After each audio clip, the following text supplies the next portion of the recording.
Welcome to this week's edition of the Gridiron Report, where we talk about everything that's going on in the Gridiron League. I'm Carlos Younger, and this is my guy, Tone Colston. Tony, week one of the Gridiron 7-on-7 League is in the books. The action was fast and furious, man. Yeah, absolutely, man. It was an exciting week. We had 54 games played. Everything kind of went to plan. You know, guys showed up, balled out, competed. Good competition between everybody in the league. You know, there's a few teams that kind of stood out, separated themselves a little bit in week one, but I think a little scheduling throughout the rest of the season will kind of level things out and see how they feel in for the next couple weeks. Let's talk about the standings in the 12U division, Tony. 12U division is always exciting. We said that last week. We've got 6 teams that competed this past weekend, so we'll talk about kind of how they ranked and lined up in the standings to start off. So with the 12U division, we had Team Primetime and Rising Stars and Goon Squad finished 2-1. All 3 of those teams played really well, had some nice stats, had a lot of players scoring touchdowns, throwing touchdowns, had some interceptions. And, the Goon Squad rounded out and Catholic at 2-1 at 3-4. And we had Team Lions and the Broncos finished it out at 1-2 and 0-3. I think we're going to have good competition between that. I think the teams that started off slow are going to catch up fast. It normally happens in that. It always happens like that. Some of those teams that started off fast, they've been doing this for a minute. So I think they're going to, hopefully those young guys will catch up with those guys. Stats, as always. I was going to say, let's talk about some of the players who we thought did really well in the 12U division.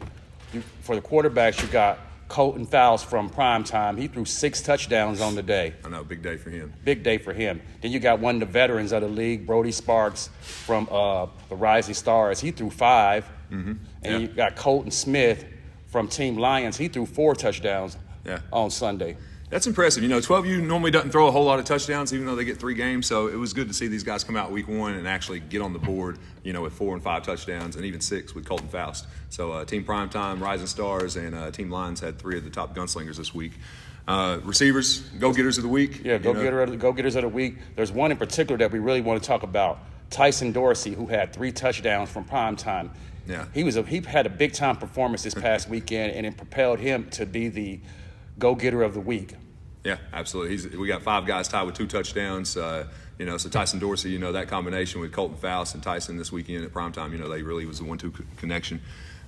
Defenders of the week, we always talk about the guys that get the most interceptions of the week, top defensive players, which could be a DB or a linebacker guy. Those guys, this week we've got 2 from the Goon Squad, both finished with 2 interceptions, actually, Jeremiah Smith and Braden Howard. Didn't they have 6 on the day? Yeah, their defensive secondary had 6 interceptions. I mean, it made it tough for any opponent to get the ball off and in the air. Spencer Smith with the Broncos, he also pulled out 2 interceptions. So that was a highlight for the Broncos. Even though they didn't win Saturday, they still had some guys that get some good stats and some really good highlights we saw earlier in the day. I'm really looking forward, Tony, to seeing these guys next week, too. I mean, I think some more guys are going to show up next week. I mean, every week when we get in this league, guys show up in this league, and new names seem to emerge weekly, for us. Absolutely. We got one team, for 12U next week. We got a team, Kentucky Elite, that'll be coming in and competing with you guys. So, welcome them to the Gridiron League and put some points on them, try to shut them down, give them a good experience for the weekend. Now, let's talk a little bit about our award winners again, Tony. Oh, yeah. We always talk about, Carlos spoke on it last year, we give our award winners the Go-Getter, Gunslinger, and Ball Hawk of the Week awards. And, this week it's pretty self-explanatory. It's not really a favorite thing. It's really just whoever puts up the stats. And then when it comes to stats, then it's all about, who wins. So this week, Colton Faust, Primetime, quarterback, Gunslinger of the Week, week 1 for 12U. Wide receiver of the week, Go-Getter of the Week, Tyson Dorsey with 3 touchdowns, the guy we talked about earlier. And our DB of the week is Jeremiah Smith from the Goon Squad. He had 2 interceptions this weekend. Right. Sounds good. Those 3 guys should be happy. Make sure you catch us week 2 so we can get some pictures, get these awards to you. All right, so you 12U guys, hey, good job this weekend. It was really exciting. Y'all played with a lot of class, a lot of character, and just showed out. So we look forward to you guys next week. Tony, now let's talk about our 15U division. Yeah, man, the 15U division, Carlos, was pretty exciting this year. We got 10 teams right now in the 15U division, so we split it into 2 divisions. We got the Gunslinger division, and we have the Gridiron division. So we'll start with the Gunslinger division. Leading up the Gunslinger division was Betsy Built out of Elizabethton. They finished 3-0 on the day. We got the Patriots and Team Gunslinger finished 2-1. The Patriots are ahead of the Gunslinger. They beat them head-to-head during the weekend. You got the Cougars, and we got 865 Elite. The Cougars finished 1-2. 865 Elite finished 0-3. In our Gridiron division, we've got Team Wolfpack Red. Wolfpack has 3 teams in it, so their 15U team is Wolfpack Red. They finished 3-0 also to be the leaders of that division. We got Knoxville Smash, finished 2-1, and we also got the Rebels and Goon Squad, finished 1-2 also. And then to finish that one out, we got Team Mojo, finished 0-3 for the weekend. Let's talk about, Tony, some of the guys who stood out in the 15U division. You want to start with the quarterback since that's your area of specialty? Yeah, I mean, the quarterbacks, this is a pretty exciting division. This is when the guys get to that age where they can really, just really rip the football, man. They start breaking down these coverages and start throwing the ball, hitting tight windows, and really reaching the end zone from the 40-yard line. So there was a ton of good highlights on that. And, going with the quarterbacks, this is the first week Betsy Built, really came out strong, every game they played today or this past weekend. And Gib Moppin. We messed that up on the stats earlier in the week, but we got that fixed. But Gib Moppin finished with 12 touchdowns. That's almost a record for the league, but it's not quite. So you still got more things to work toward over the next few weeks. Our next quarterback was Elijah Smith. He played for Knoxville Smash. I mean, Elijah's been throwing tons of touchdowns for the past couple years in the Gridiron League. He's going to be one of those young guys to watch over the next few years as he gets through into high school and moves on into that. Our third guy was actually Elijah finished with 9 touchdowns. Lowton Potts from the Patriots up at Jeff County. Yeah. He's going to be pushing for a possible starting job at the high school this upcoming year as an upcoming sophomore. He played last year. He finished with 6 this weekend. And the fourth quarterback we'll talk about today is Kai Beasley with the Rebels.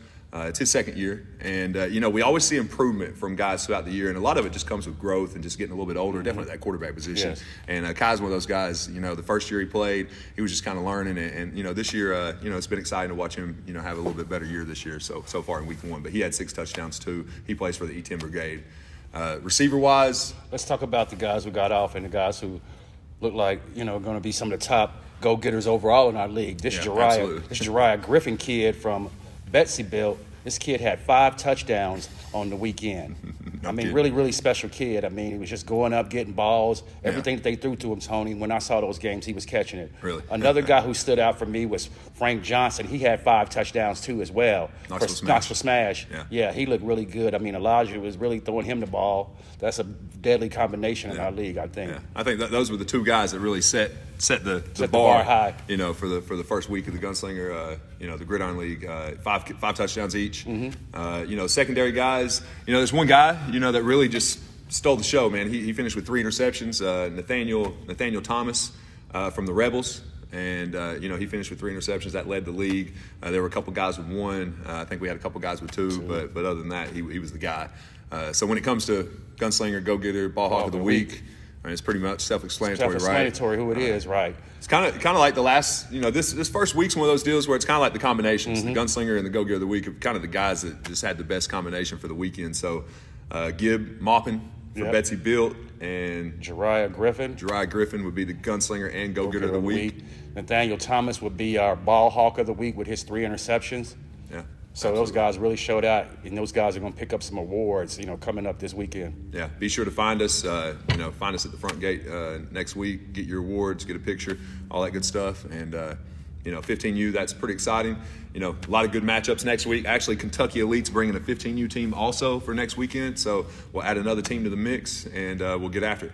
We wanted to add another segment to the show where we not only talk about our top guys who showed out, from a statistical standpoint, but we also wanted to highlight other players in the league as well.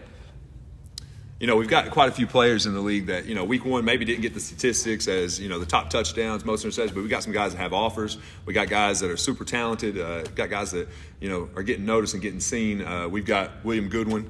It's the other 1-2 part punch of the Tennessee Gridiron Scouting coming out today to talk about some of those kids that he saw, and that's kind of the part that he puts to the Gridiron League is he comes out and looks at these guys and tries to just get his eye on them, so when he talks to these college coaches, he can say, hey, I saw a guy, and try to get his name out there and just do what he does.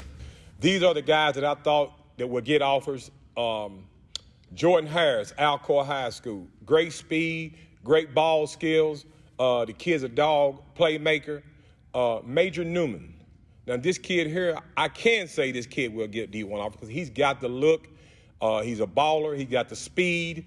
He got great hips. He covers good. This kid just a baller. Charles Robinson plays quarterback at Webb, but he's an athlete. Will probably play wide receiver, defensive back, great ball skills. Shavar Young, 8th grader, going to the 9th grade. This kid caught my eyes. He's got the look already. He will start for somebody as a freshman or get playing time. Kendall Robinson, great ball player. Got the skill. This kid should have a breakout year this year. Colton Widener, defensive back, Dobbins Bennett. When I first seen this kid, 6'3", got the look, flies to the football, got the dog in him, got great hips, wide receiver, defensive back. Isaiah Long, Davy Crockett, look good at defensive back, look good at wide receiver, fits the skills of a great athlete. Eli Turner, William Blunt, the kid will play outside linebacker. They got him playing with his hand down. Covers good ball skills, smart football player. Zach Braden, Merville High School, kid just a dog on the field. He flies to the football, hustles, and great athlete. These are the players that caught my eye in week 1. Back to Carlos and Tony. Tony, let's talk about our high school division, the big dogs. Yeah, high school division, man. We got a good group. We got 16 teams this year. Broke them into 2 divisions: Gunslinger Division, Gridiron Division. Gunslinger Division, top team in the age group right now is East Tennessee Drip. You know, they came out 3-0, dominated their opponents, scored big time players. Yeah, scored 87 points or 81 points and gave up 21. You know, they were the top offense and the top defense for the weekend. The next 3 teams in the Gunslinger Division that rounded out would be Team Lions, Team TNGS, and the Admirals. They finished 2-1. We got the Wolfpack. We got the Venom and Gem City Underdogs that finished at 1-2. And then Seymour finished 0-3, rounding out the Gunslinger Division. Gridiron Division actually had pretty good matchups there. You know, we're pretty even across the top, you know. So the top team in the Gridiron Division was the Dragons. They finished 3-0. We've got Wolfpack Black, Legacy Elite, finishing 2nd and 3rd right there. Then we've got 2 teams, the Cougars and the Tribe, finished 1-2. And then we have E10 Brigade, finished 0-3 for the day. We also have 2 teams in the league that weren't able to get it together this weekend, but will be out there this upcoming weekend for week 2 is the Saints and Gibbs Eagles. Looking forward to seeing both of those teams and seeing what they're going to bring to the league. Absolutely, for Tony, sure. let's get into our guys who stood out in the high school division. Yeah, so when it comes to the high school quarterbacks, had a handful of guys, 6 touchdowns, I believe.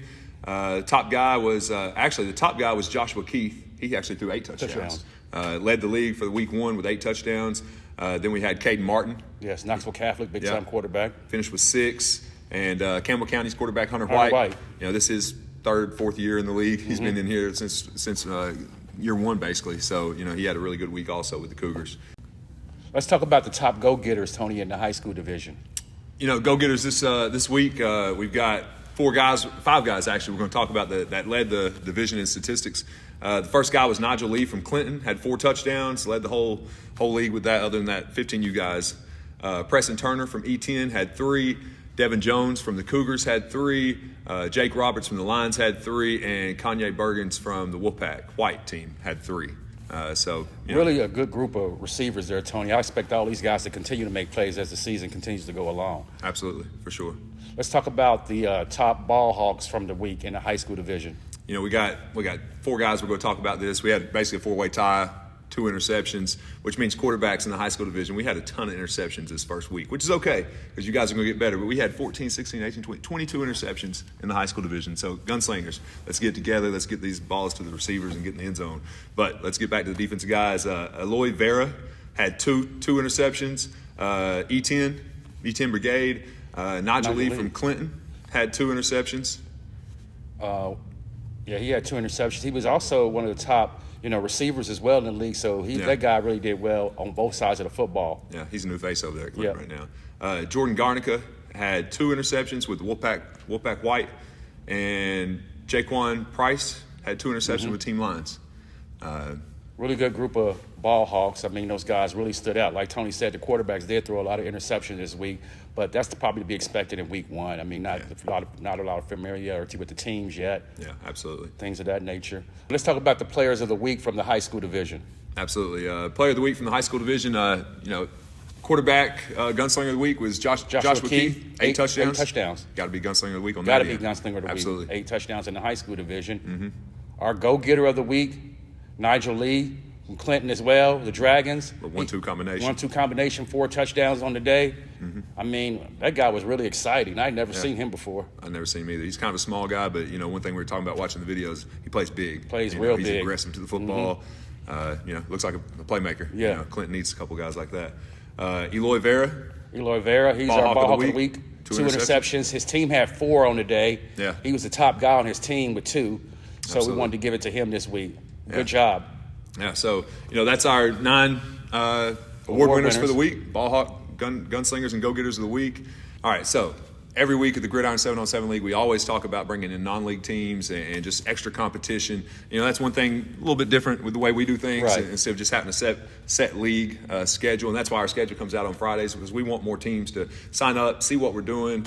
And after week 1, we've had a couple teams hit us up. Kentucky Elite, we talked about those guys earlier. 15U. 15U. They're going to come down, 15U and 12U. Okay. And another team here from Knoxville that's more of a tournament type team, Tennessee Prime. Tennessee Prime. They've came in last year, competed a few times. One of the top teams in the state. Yeah, absolutely. They got some top talent, a ton of athletes. Can't wait to see those guys. And, so Tennessee Prime will be in the high school division, this upcoming weekend. In addition to our 2 new teams that'll be coming to play. Yeah, so we'll have 3 new high school teams this week. We'll have the Saints, it's a Pigeon Forge team, Gibbs, which is Gibbs Eagles, and then we'll have Tennessee Prime, which is a mix of just some really good young athletes, actually sophomores, a lot of sophomores guys from the Knoxville area. Tony, you want to talk about the fields and how the layout is going to be this week? Yeah, let's explain that just a little bit. I know everybody, a few people got confused on that, and that was just lack of communication, I guess, on my end. Just wanted y'all to understand, this week we'll be at the same Bob Leonard Park. We'll actually be playing on the main field. So if you think about the way they lay out the fields for Bob Leonard, field 3 is the bottom field by the road. So we'll be using that field. That'll be field 1 and 2 for us this week. Up on the top of the hill, field 1, which was field 3 for us this week, will be fields 3 and 4. So we're actually going to have 4 games going at one time this weekend. It's going to take a lot of organization, a lot of work with the teams and coaches to kind of bounce around. We'll give you time to go from field to field, so you have a little more space between your games. But, overall, we're going to be at the same location. Weather looks like it might be a little bit wet, but I think 60 and wet's a lot better than, 40 and cold. So we'll rock and roll with it. Big time action this weekend. Yeah. With the new teams coming into the league, with the teams that are already the pace setters in our league, Tony. Yeah. I mean, I'm thinking it's going to be another big weekend. Opening weekend was great. Yeah, absolutely. Great. A lot of people came out. I think all the teams really enjoyed participating in the league. Yeah. And I'm looking forward to week 2 being even better. Yeah, that's all it can be. All right, Tony, that's the end of this week's segment of the Gridiron Report. Yeah. We look forward to seeing everybody next week. Yeah, next week, week 2, February 28th, Bob Leonard Park. Come out, be there on time, be ready to go.